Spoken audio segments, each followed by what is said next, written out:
Mbahaye ikaze mwese mubana natwe muri gahunda y'amakuru n'ibiganiro byacu bya buri munsi munyuze kuri izi channel zacu zombarizo AMTV show ndetse na Gasabo News 24. Mwe ikaze muri gahunda yacu y'amakuru.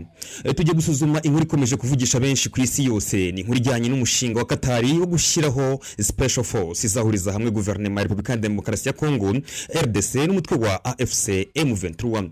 N'ubwa mbere mu mateka y'intambara y'Iburasirazuba bwa Kongo hagaragajwe igitekerezo cyo gushinga ingabo zidasanzwe zihuriweho n'Imande zizicyamiranye mu mirwano.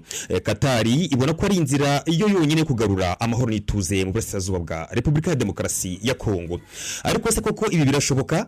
Ni mu gihe Kinshasa igaragaza kutanyurwa ku bijyanye n'uyu mushinga wa Qatar, M23 iracyashyigikiye ingingo kurekurwa kw'abafunzwe na leta ya Kinshasa. Impaka zirakomeje, ibiganiro by'Doha bikomeje gusubikwa mu gihe ku rundi ruhande buri wese yongera kwitegura intambara.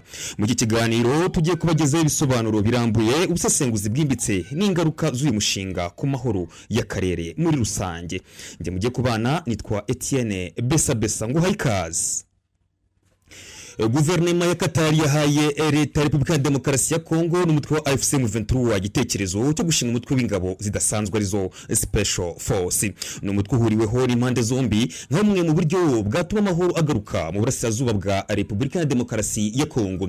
Ibi bikubiye mu nyandiko y'umushinga w'amasezerano y'amahoro Qatar yageneye impande zombi mbere ko zisubira ku meza y'ibiganiro. Mu busanzwe byari biteganijwe ko Kinshasa na AFC M23 bagomba kugera ku masezerano y'amahoro bitarenze ku itariki ya 18 Kanama muri mwaka turimo wa 2025, nyuma y'amahame y'ibanze ayaganishaho yashyizweho umukono ku 19 Nyakanga muri uyu mwaka turimo. Leta ya Qatar yoboye biriya biganiro ivuga ko nubwo tariki ya 18 Kanama itabashije kubahirizwa, impande zombi zasubije umuhuza mu buryo bwiza zinagaragaza ubushake bwo gukomeza ibiganiro.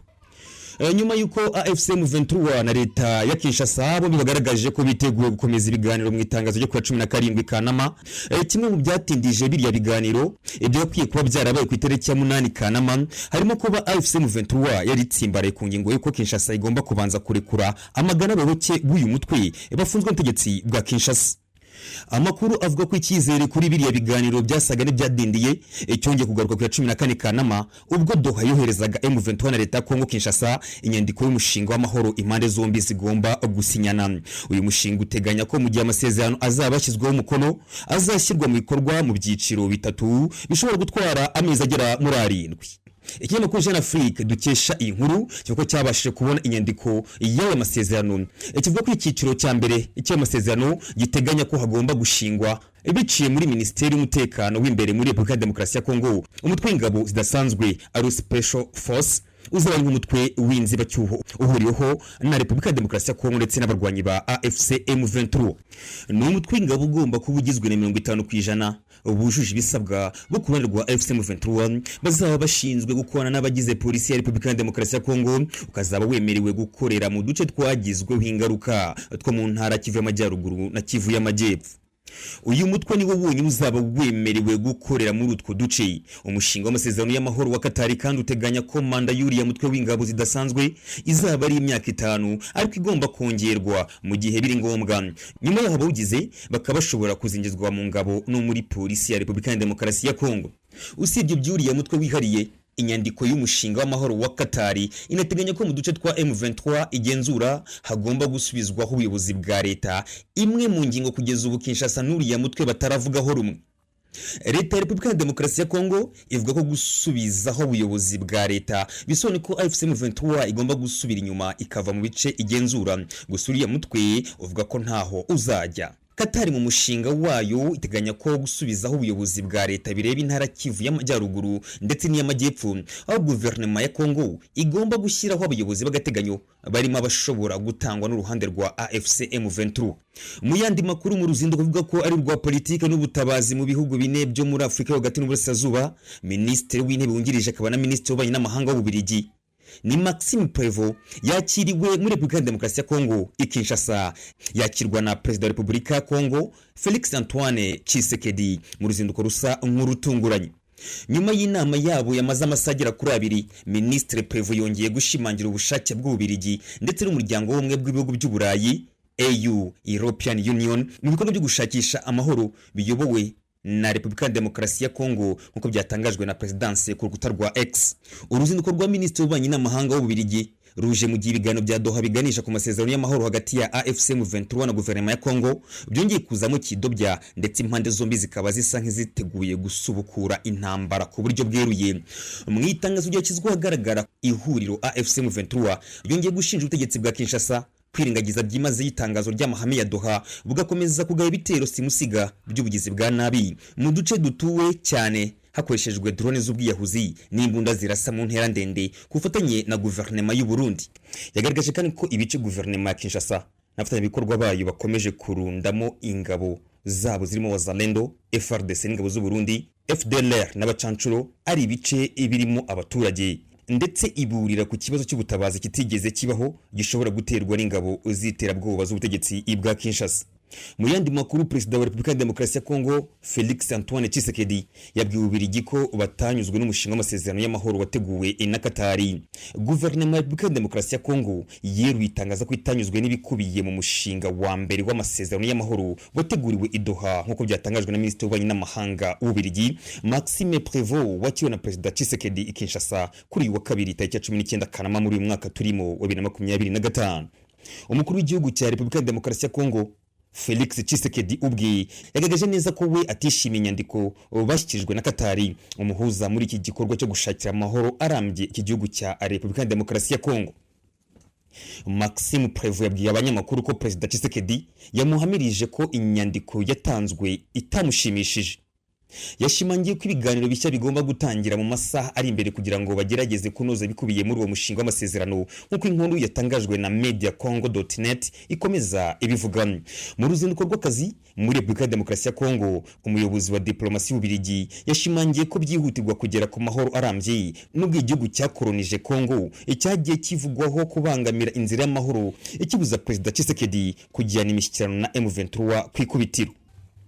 Uyu ni umusozo wacu w'ayo makuru, reka ngushimire cyane ubana natwe muri gahunda zacu z'amakuru n'ibiganiro unyuze kuri izi channel zacu zambarizo AMTV Show ndetse na Gasabo News 24. Amakuru nk'aya nakagaruka. Shalom nakagaruka.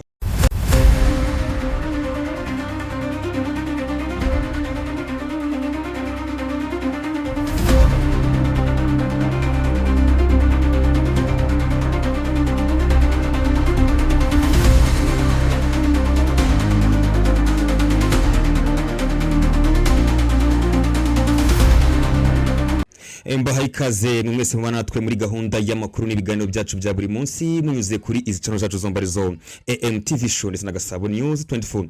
Ngo ikaze muri gahunda yacu y'amakuru. Tujye gusuzuma inkuru ikomeje kuvugisha benshi ku isi yose, ni inkuru ijyanye n'umushinga wa Qatar wo gushyiraho special force izahuriza hamwe guverinoma ya Repubulika ya Demokarasi ya Kongo RDC n'umutwe wa AFC M23.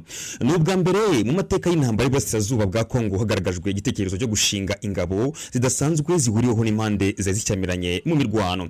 Qatar ibona ko ari inzira iyo yonyine kugarura amahoro n'ituze mu Burasirazuba bwa Repubulika ya Demokarasi ya Kongo. Ariko se koko ibi birashoboka? Ni mu gihe Kinshasa igaragaza kutanyurwa ku bijyanye n'uyu mushinga wa Qatar, M23 iracyashyigikiye ingingo kurekurwa kw'abafunzwe na leta ya Kinshasa. Impaka zirakomeje, ibiganiro by'Doha bikomeje gusubikwa mu gihe ku rundi ruhande buri wese yongera kwitegura intambara. Mu iki kiganiro tugiye kubagezaho ibisobanuro birambuye, ubusesenguzi bwimbitse n'ingaruka z'uyu mushinga ku mahoro y'akarere muri rusange. Nje mugiye kubana, nitwa Etienne Besa ngo hayikaze. Guverinoma ya Qatar yahaye leta ya Repubulika ya Demokarasi ya Kongo n'umutwe wa AFC M23 igitekerezo cyo gushinga umutwe w'ingabo zidasanzwe arizo special force. N'umutwe uhuriweho n'impande zombi nka bumwe mu buryo bwatuma amahoro agaruka mu Burasirazuba bwa Repubulika ya Demokarasi ya Kongo. Ibi bikubiye mu nyandiko y'umushinga w'amasezerano y'amahoro Qatar yageneye impande zombi mbere yuko zisubira ku meza y'ibiganiro. Mu busanzwe byari biteganijwe ko Kinshasa na AFC M23 bagomba kugera ku masezerano y'amahoro bitarenze ku itariki 18 Kanama muri mwaka turimo wa 2025, nyuma y'amahame y'ibanze ayaganishaho yashyizweho umukono ku 19 Nyakanga muri uyu mwaka turimo. Leta ya Qatar yoboye biriya biganiro ivuga ko nubwo tariki ya 18 Kanama itabashije kubahirizwa, impande zombi zasubije umuhuza mu buryo bwiza zinagaragaza ubushake bwo gukomeza ibiganiro. Nyuma yuko AFC M23 na leta ya Kinshasa bo bagaragaje ko biteguye gukomeza ibiganiro mu itangazo ryo ku 17 Kanama, kimwe mu byatindije biriya biganiro ibyo yakwiye kuba byarabaye ku itariki ya 8 Kanama harimo kuba AFC M23 yari tsimbare ku ngingo yuko Kinshasa igomba kubanza kurekura amagana baboke b'uyu mutwe bafunzwe n'ubutegetsi bwa Kinshasa. Amakuru avuga ko icyizere kuri biriya biganiro byasaga n'ibyadindiye cyongeye kugaruka ku 14 Kanama ubwo Doha yoherezaga M23 na leta Kongo Kinshasa inyandiko y'umushinga w'amahoro impande zombi zigomba gusinyana. Uyu mushinga uteganya ko mu gihe amasezerano azabashyizweho umukono azashyirwa mu bikorwa mu byiciro bitatu bishobora gutwara amezi agera muri 7. Ikinyamakuru Jeune Afrique dukesha iyi nkuru cyuko cyabashije kubona inyandiko y'ayo masezerano kivuga ko icyiciro cya mbere icyo masezerano giteganya ko hagomba gushingwa biciye muri Minisiteri y'Umutekano w'imbere muri Repubulika ya Demokarasi ya Kongo umutwe w'ingabo zidasanzwe ari Special Force uzaba nk'umutwe w'inzibacyuho uhuriyeho na Repubulika ya Demokarasi ya Kongo ndetse n'abarwanyi ba AFC M23. Ni umutwe w'ingabo ugomba kuba ugizwe na 50% ubujuje ibisabwa bwo kubanirwa AFC M23 bazaba bashinzwe gukorana n'abagize polisi ya Repubulika ya Demokarasi ya Kongo ukazaba wemerewe gukorera mu duce twagizweho ingaruka two mu ntara Kivu y'Amajyaruguru na Kivu y'Amajyepfo. Uyu mutwe niwo wonyine uzaba wemerewe gukorera muri utwo duce. Umushinga w'amasezerano y'amahoro wa Qatar kandi uteganya ko manda y'uriya mutwe w'ingabo zidasanzwe izaba ari imyaka 5 ariko igomba kongerwa mu gihe biri ngombwa. Nyuma y'aho bawugize bakaba bashobora kuzingizwa mu ngabo no muri polisi ya Repubulika ya Demokarasi ya Kongo. Usibye by'uriya mutwe wihariye, inyandiko y'umushinga w'amahoro wa Qatar inateganya ko mu duce twa M23 igenzura hagomba gusubizwaho ubuyobozi bwa leta, imwe mu ngingo kugeza ubu Kinshasa n'uriya mutwe bataravugaho rumwe. Leta ya Repubulika ya Demokarasi ya Kongo ivuga ko gusubizaho ubuyobozi bwa leta bisone ko AFC M23 igomba gusubira inyuma ikava mu bice igenzura. Gusa uriya mutwe uvuga ko ntaho uzajya. Qatar mu mushinga wayo iteganya ko gusubizaho ubuyobozi bwa leta bireba intara Kivu y'Amajyaruguru ndetse n'iy'Amajyepfo, aho guverinoma ya Kongo igomba gushyiraho abayobozi b'agateganyo barimo abashobora gutangwa n'uruhande rwa AFC M23. Mu yandi makuru mu ruzinduko bivuga ko ari rwa politike n'ubutabazi mu bihugu bine byo muri Afrika hagati n'Uburasirazuba, Minisitiri w'Intebe wungirije akaba na Minisitiri w'Ububanyi n'Amahanga w'Ububiligi ni Maxime Prévost yakiriwe muri Repubulika ya Demokarasi ya Kongo i Kinshasa, yakirwa na Perezida wa Repubulika ya Kongo Felix Antoine Tshisekedi mu ruzinduko rusa nk'urutunguranye. Nyuma y'inama yabo yamaze amasagira kuri 2, Minisitiri Prévost yongeye gushimangira ubushake bw'Ububiligi ndetse n'umuryango w'ubumwe bw'ibihugu by'Uburayi EU European Union mu bikorwa byo gushakisha amahoro biyobowe na Repubulika ya Demokarasi ya Kongo nkuko byatangajwe na Presidence ku rukuta rwa X. Uruzinduko rwa Minisitiri w'Ububanyi n'Amahanga w'Ububiligi ruje mu gihe ibiganiro bya Doha biganisha ku masezerano y'amahoro hagati ya AFC M23 na guverinoma ya Kongo byongeye kuzamo kidobya ndetse impande zombi zikaba zisa nk'iziteguye gusubukura intambara ku buryo bweruye. Mu itangazo ryashyizwe ahagaragara ihuriro AFC M23 yongeye gushinja ubutegetsi bwa Kinshasa kwirengagiza byimaze yitangazo ry'amahame ya Doha bugakomeza kugaba ibitero simusiga by'ubugizi bwa nabi mu duce dutuwe cyane hakoreshejwe drone z'ubwiyahuzi n'imbunda zirasa mu ntera ndende kufatanye na guverinoma y'u Burundi. Yagaragaje kandi ko ibice guverinoma ya Kinshasa n'abafatanyabikorwa bayo bakomeje kurundamo ingabo zabo zirimo Wazalendo, FARDC n'ingabo z'u Burundi, FDLR n'abacancuro ari ibice ibirimo abaturage, ndetse iburira ku kibazo cy'ubutabazi kitigeze kibaho gishobora guterwa n'ingabo z'iterabwoba z'ubutegetsi bwa Kinshasa. Mu yandi makuru, Perezida wa Repubulika ya Demokarasi ya Kongo Felix Antoine Tshisekedi yabwiye Ububiligi ko batanyuzwe n'umushinga w'amasezerano y'amahoro wateguwe na Qatar.